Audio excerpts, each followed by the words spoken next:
dengan Liputan 4. Di sini saya dan tim saya akan membahas berita. Yang pertama, tentang kasus pelanggaran HAM di lingkungan sekitar. Yang kedua, kasus pelanggaran HAM level nasional. Yang ketiga, kasus pelanggaran HAM yang lagi viral. Yang keempat, kasus pelanggaran HAM di Sidang.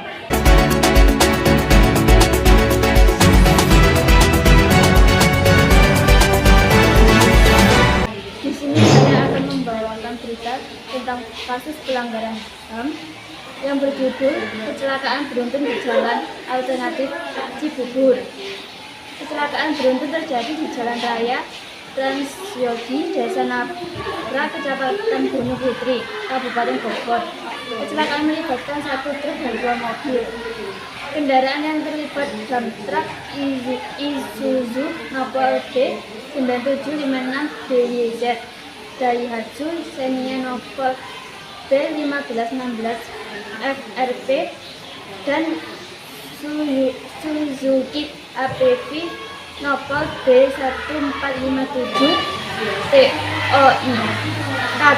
Kata Kanit Gabung Satlantas Polres Bogor Ibda Angga Nugraha melalui keterangannya Senin 19/9/2022. Kecelakaan beruntun bermula saat kendaraan dump truck melaju dari arah Gunung Putri menuju Cilengsi.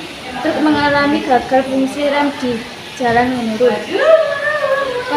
Kondisi jalan menurun, arus lalu lintas padat. Tiba di tempat kejadian perkara atau TKP, gagalnya fungsi rem, lalu truk menyerempet sebelah kanan Daihatsu Xenia, terangnya. Kemudian truk bergerak ke depan menabrak bagian belakang kendaraan Suzuki APV. Kemudian truk berhenti setelah menabrak kendaraan tersebut. Diketahui kecelakaan beruntun terjadi di Jalan Alternatif Cibubur, Cilengsi, Bogor. Kecelakaan menimbulkan kemacetan parah di lokasi kejadian. Informasinya ada kecelakaan. Saya sudah 3 jam lebih di Jalan Alternatif Cibubur, macet, ujar pengendara mobil Nanda saat dihubungi tadi. Nanda mengatakan berangkat dari rumah di Citra Indah, Cilengsi, Bogor sekitar 10 waktu Indonesia Barat. Hingga pukul 14 waktu Indonesia Barat, kendaraannya masih berada di Jalan Alternatif Cibubur. Ini baru sampai di kota wisata di Legenda Maju dikit, ujar Nanda saat dihubungi pukul 13.56 waktu Indonesia Barat.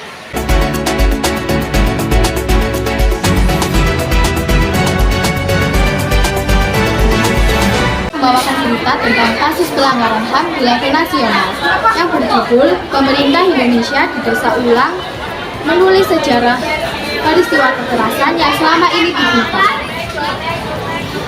Menurut sejarawan, negara bisa lepas tangan dan menyerahkan tanggung jawab pelurusan sejarah terkait peristiwa 1965 itu kepada para sejarawan.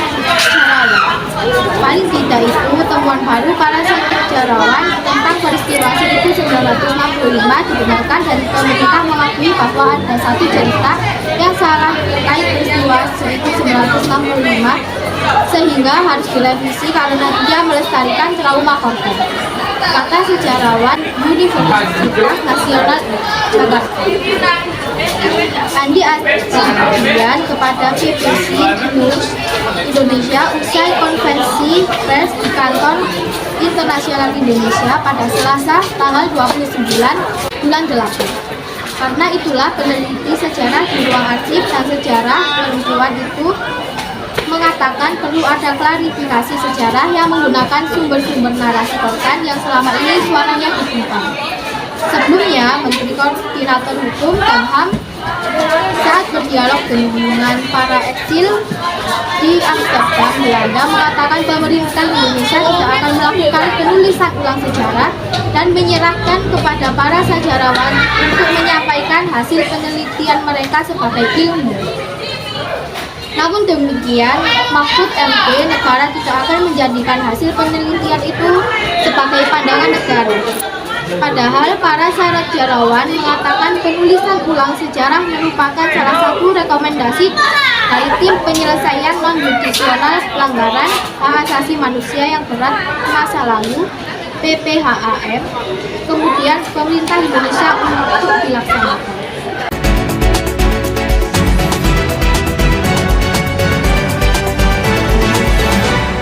Di sini saya akan membawakan berita tentang hak asasi manusia yang berjudul Warga Mojokerto terdampak limbah B3, minta Komnas HAM datang. Warga Desa Lakardowo, Kecamatan Jetis, Kabupaten Mojokerto, Jawa Timur, meminta Komisi Nasional Hak Asasi Manusia atau Komnas HAM turun tangan dalam polemik dugaan pencemaran limbah bahan berbahaya beracun atau B3 di desa mereka. Perusahaan pengelola limbah B3 PT Putra Restu Ibu Abadi atau PRIA dituduh menimbun limbah B3 sejak 2010 dan mencemari air tanah di sumur warga.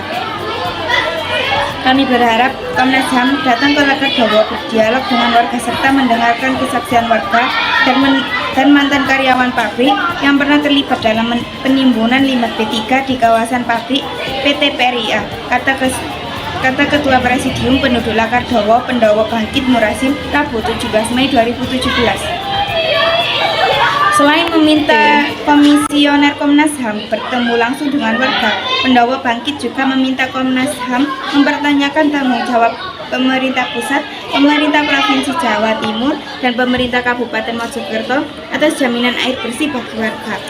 Warga menganggap pencemaran yang terjadi juga akibat lemahnya pengawasan oleh instansi terkait, baik Kementerian Lingkungan Hidup dan Kehutanan atau LHK maupun Badan Lingkungan Hidup tingkat provinsi dan kabupaten. Data Pendowo Bangkit menyebutkan setidaknya lebih dari 500 kepala keluarga di 3 dusun terdampak pencemaran, baik yang melalui media tanah dan air maupun udara. Timbunan limbah B3 diduga mencemari air tanah di sumur warga, sedangkan asap pembakaran limbah yang dimusnahkan mengganggu pernapasan warga. Warga tidak lagi berani menggunakan air sumur, baik untuk bahan baku air minum, mandi, maupun memasak. Warga terpaksa membeli air kemasan galon untuk kebutuhan minum, mandi, dan memasak. Salah satu warga yang juga bekas pekerja di PT PRIA, Heru Siswoyo, mengatakan dia adalah salah satu saksi penimbunan limbah B3 yang dilakukan PT PRIA ketika mendirikan bangunan pabrik. Menurut dia, ketika itu, dia dan warga setempat belum tahu jika penimbunan limbah tersebut melanggar aturan. Ketika tahu penimbunan limbah itu melanggar hukum, Heru memutuskan berhenti sebagai pekerja di PT PRIA. Tim auditor independen yang ditunjuk Kementerian LHK sedang melakukan audit lingkungan kepada PT PRIA atas dugaan penimbunan ilegal limbah B3 dan pencemaran serta memperjualbelikan limbah B3 ke warga. Audit lingkungan ini merupakan rekomendasi Komisi Bidang Lingkungan Hidup dan Perwakilan Rakyat atau DPR dalam rapat dengar pendapat antara DPR, Kementerian LHK, Manajemen PT PRIA, dan perwakilan warga pada Desember 2016 di Jakarta. Namun tujuan penimbunan limbah bahan berbahaya beracun dibantah manajemen PT PRIA tidak ada penimbunan. Semua ini kami musnahkan dan ada yang diolah menjadi barang bermanfaat, kata bos PT PRIA, Tulus Widodo, saat kunjungan Komisi Bidang Lingkungan Hidup Dewan Perwakilan Rakyat ke PT PRIA November 2016.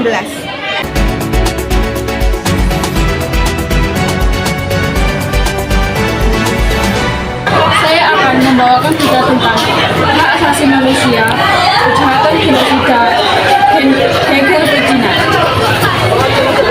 Kasus genosida pertama adalah kasus ini dari diketahui 1740 yang bermula dari kebijakan Gubernur Jenderal VOC ketika itu yang bernama Andrian Makeni yang membuat kebijakan implementasi Tionghoa di Batavia. Tentunya hal tersebut membuat etnis Tionghoa di Batavia memberontak tersebut semakin membesar saat menyebar isu bahwa masyarakat Tionghoa berencana melakukan hal terhadap pribumi. Adanya isu tersebut dimanfaatkan Takdemiel dengan mengadakan sembahyang, yaitu orang yang berhasil memukul kepala orang Tionghoa akan mendapat hadiah besar. Pembantaian pun terjadi. Sebanyak lebih dari 10 etnis Tionghoa tewas dengan lebih dari 705 mereka dibakar dan dijarah ke